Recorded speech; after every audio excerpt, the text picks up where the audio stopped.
ဒီမင်းကလေးကတာမန်မင်းကလေးတယောက်မဟုတ်ပါဘူးဘာလို့လဲဆိုတော့သူမဟာဖျားသခင်ရဲ့တမီးတော်ဖြစ်လို့ပါပဲဒီဝတ်လျှော်ဆက်ကတော့ကောင်းကင်ဘုံကနေလူပြည်ကိုဆင်းလာတဲ့ထွက်ပေါက်တစ်ခုပေါ့တမီးတော်လူပြည်ကိုရောက်လာရတဲ့အကြောင်းရင်းကတော့သူမရဲ့ညံနေတဲ့ဖခင်ကြောင့်ပါပဲဖျားသခင်ဟာမိမိရဲ့ဖောက်ပြန်နေတဲ့ဝါသနာကိုဖြည့်ဆည်းဖို့အတွက်လူသားတွေစီကိုရည်ရွယ်ချက်ရှိနဲ့ဘေးဒုက္ခတွေခဏခဏဖန်တီးပေးလိမ့်ရှိပါတယ်လူသားတွေကိုဖခင်ဖြစ်သူရဲ့ထိန်းချုပ်မှုအောက်ကနေလွတ်မြောက်စေဖို့အတွက်ရှောင်းမေဟာလူပြည်ကိုရောက်လာခဲ့တာပါသူမဟာတပည့်6ယောက်ကိုစုဆောင်းဖို့ရည်ရွယ်ထားပြီးသူမအကိုရဲ့တပည့်တွေနဲ့ပါပေါင်းလိုက်ရင်စုစုပေါင်း18ယောက်ပြည့်သွားမှာဖြစ်ပါတယ်ဒီလိုလုံးမှသာမိခင်ဖြစ်သူကကဘာကြီးကိုပြန်လည်ထိန်းချုပ်နိုင်မှာဖြစ်ပါတယ်ဒါပေမဲ့သူမရွေးချယ်လိုက်တဲ့လူတွေကတော့စိတ်ပိုင်းဆိုင်ရာအားနည်းချက်ကိုစီရှိနေကြပါတယ်ပထမဆုံးတပည့်ကတော့အလွန်လာပါတဲ့မိမလာလေးတယောက်ပါသူမဘယ်နေရာကိုပဲသွားလူတိုင်းရဲ့အာယုံဆိုင်မှုကိုခံရပေမဲ့သူမကိုယ်တိုင်ကတော့ကိုယုံကြည်မှုလုံးဝမရှိပါဘူးအကြောင်းရင်းကတော့ငငယ်တုန်းကရင်တိုက်မှုတစ်ခုကြောင့်လက်တစ်ဖက်ဆုံးရှုံးခဲ့ရလို့ပါသူမကိုစိတ်တပြန်တက်ကြွလာစေဖို့ရှောင်းမေကအိမ်မက်တစ်ခုဖန်တီးပေးခဲ့ပြီးဆုံးရှုံးသွားတာကြပြီဖြစ်တဲ့သူမရဲ့ဘက်လက်ကိုပြန်ရခွင့်ပေးခဲ့ပါတယ်ဒီအချိန်မှာပဲဖျားသခင်ဟာမိမိရဲ့ကွန်ပျူတာကိုရှောင်းမေကပတ်စဝါပြောင်းသွားတာကိုသိလိုက်ရပါတယ်ဒါဟာလူသားတွေကိုထိန်းချုပ်နိုင်တဲ့တစ်ခုတည်းသောနည်းလမ်းဖြစ်တာကြောင့်သူလည်းအဝတ်လျှော်ဆက်ထဲကနေတဆင့်လူပြည်ကိုလိုက်ဆင်းလာခဲ့ပါတယ်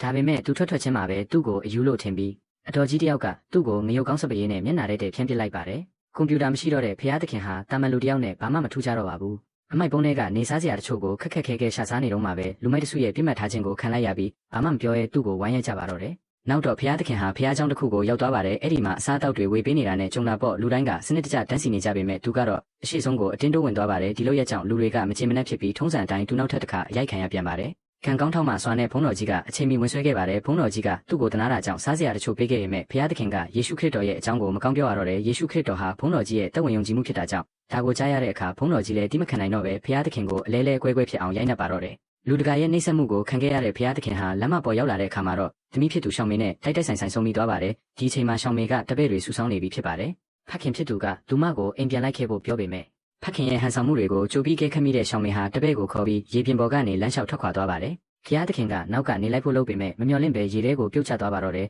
အကယ်လေးလူတွေသာအချိန်မီမကယ်တင်နိုင်ခဲ့ရင်ဖျားသခင်ဟာဒီမှာတင်တက်တန်းကုန်သွားတော့ပါတယ်ဒီအချိန်မှာပဲရှောင်းမေဟာနောက်ဆုံးကျန်တဲ့တပည့်တယောက်ကိုလည်းရှာဖွေတွေ့ရှိသွားခဲ့ပါတယ်